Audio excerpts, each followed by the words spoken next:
ایک ایسا خواب جس میں تاریخ کی بڑی بڑی سلطنتوں کا عروج و زوال بتا دیا گیا۔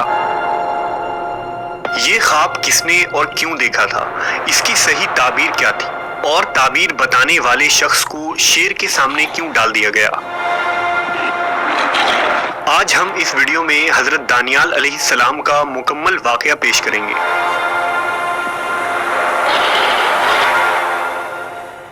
حضرت دانیال علیہ السلام اللہ کے ایک برگزیدہ پیغمبر تھے جو بنی اسرائیل کے زوال کے آخری دور میں پیدا ہوئے۔ آپ 457 قبل مسیح میں بیت المقدس میں پیدا ہوئے تھے۔ دانیال کا لغوی معنی ہے خدا میرا منصف ہے۔ حضرت دانیال کے والدین کے متعلق عہد نامہ قدیم اور جدید دونوں میں کوئی جانکاری موجود نہیں ہے، لیکن بعض محققین نے لکھا کہ آپ یہودا کے نسل سے تھے جو بنی اسرائیل کا ایک اعلیٰ مرتبے والا خاندان تھا۔ جب دانیال علیہ السلام جوان ہوئے تو یہ بنی اسرائیل کا بدترین زمانہ تھا۔ لوگ بدعمالیوں، ظلم، زناکاری اور طرح طرح کے برائیوں میں مبتلا تھے اور اللہ کے نافرمان ہو چکے تھے۔ لہذا اللہ کا عذاب بنی اسرائیل پر بخت نصر بادشاہ کی شکل میں قہر بن کر نازل ہوا۔ بادشاہ بخت نصر اس وقت بابل کا ایک ظالم بادشاہ تھا۔ اس نے یہودا ریاست پر حملہ کر دیا اور یہودیوں کے مقدس عبادت خانہ ہیکل سلیمانی کو نیست و نابود کر ڈالا۔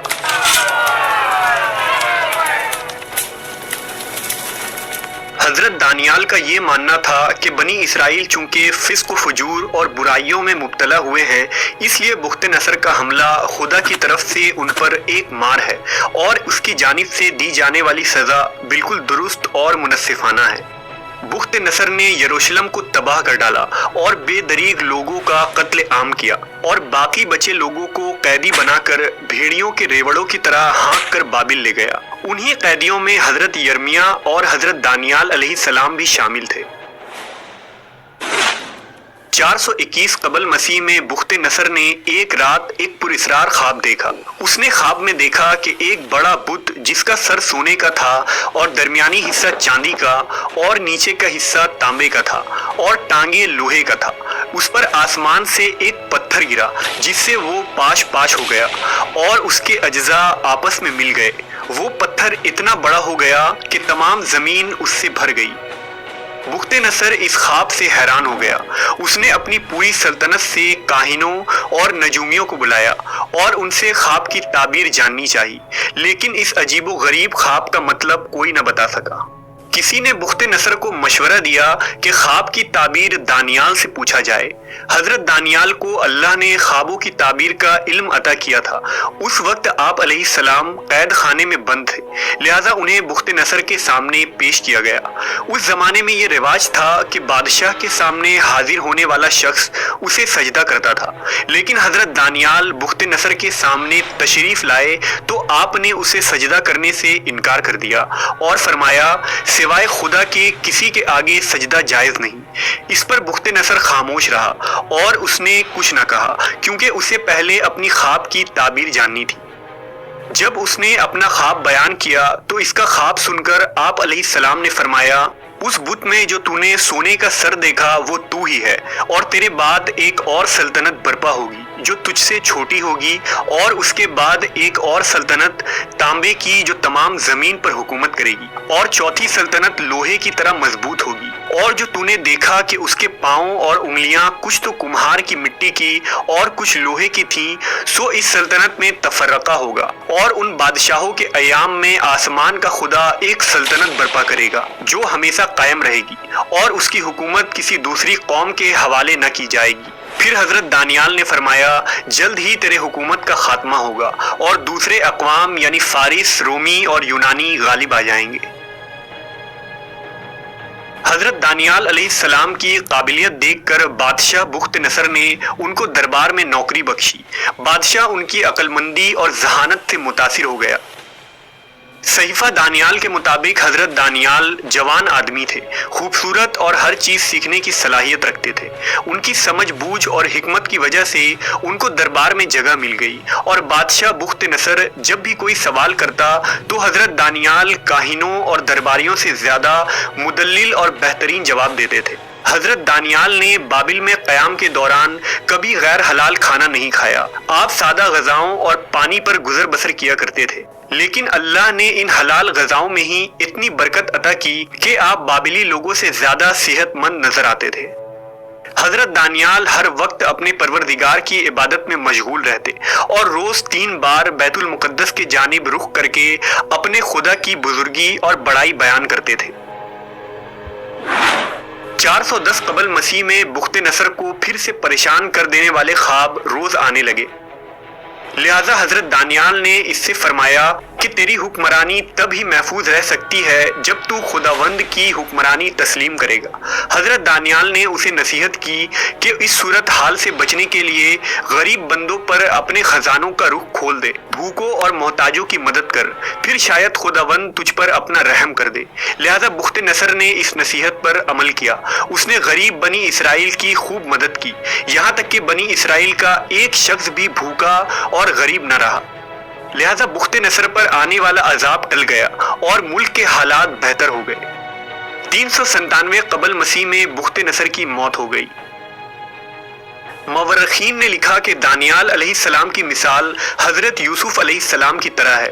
آپ حضرت یوسف کی طرح ہی قیدی بنا کر دوسرے ملک میں لائے گئے اور دونوں کو ہی خواب کی تعبیر کے علم سے نوازا گیا تھا۔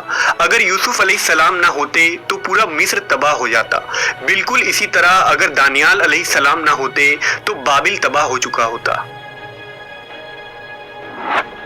بخت نصر کے مرنے کے بعد اس کا بیٹا بالشازار بادشاہ بنا۔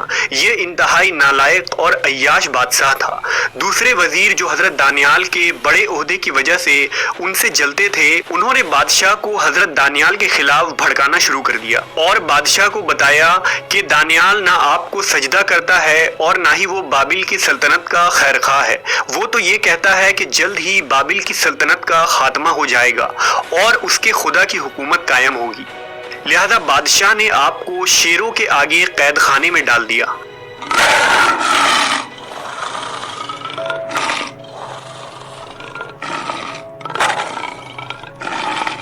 جب حضرت دانیال علیہ السلام نے شیر کے سامنے خود کو بے بس پایا تو آواز لگائی کہ اے خداوند، میں مدد مانگتا ہوں، جس کے آگے یہ شیر بھی اپنا سر جھکا دیتے ہیں۔ اللہ کی قدرت سے شیروں نے آپ کو کوئی نقصان نہیں پہنچایا، اور بعض روایتوں کے مطابق اس وقت قید خانے میں فرشتہ جبرائیل نازل ہو گئے اور شیر فرشتے کو دیکھ کر سہم گئے۔ صبح ہوئی اور جب لوگوں نے قید خانے میں جھانکا تو دیکھا کہ حضرت دانیال صحیح و سلامت اندر موجود ہیں اور شیر ایک کنارے پر بیٹھا آرام کر رہا ہے۔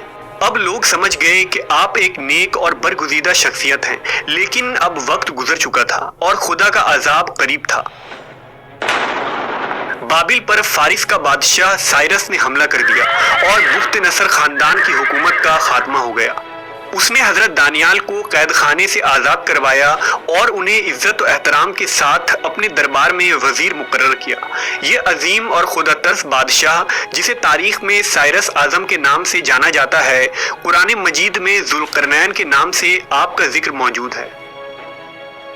حضرت دانیال نے خواب کی جو تعبیر بتائی وہ بعد میں پوری ہوئی۔ خواب میں آنے والے اس بت کے سونے کے سر سے مراد پہلی مملکت یعنی بابل کی سلطنت ہے۔ دوسری مملکت چاندی کا سینہ یعنی فارس کی سلطنت تھی، جو کہ بابلی سلطنت کے بعد قائم ہوئی۔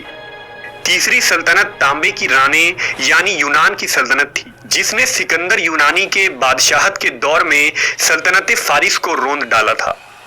اور کچھ لوہے اور کچھ مٹی کی ٹانگیں یعنی چوتھی مملکت سلطنت روما یعنی رومن امپائر تھی، جو کہ بعد ازاں 2 حصے میں بٹ گئی، ایک مشرقی سلطنت جس کا پایہ تخت قسطنطنیہ تھا اور دوسری مغربی سلطنت جس کا پایہ تخت اٹلی تھا۔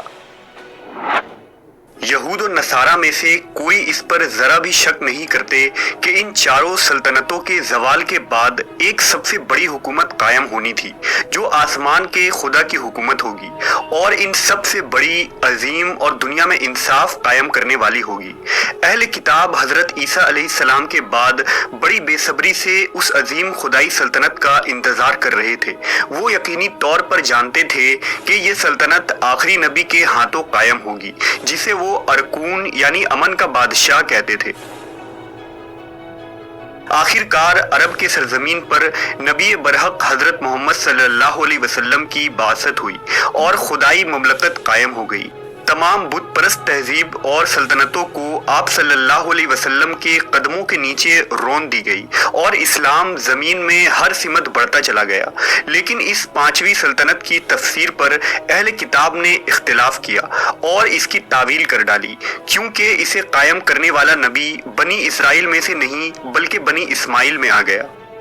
بہرحال حضرت دانیال علیہ السلام کی تعبیر کے مطابق پانچویں عظیم خدائی سلطنت تا قیامت قائم رہے گی، جس کی تجدید امام زمانہ مہدی علیہ السلام کے ہاتھوں قائم ہوگی۔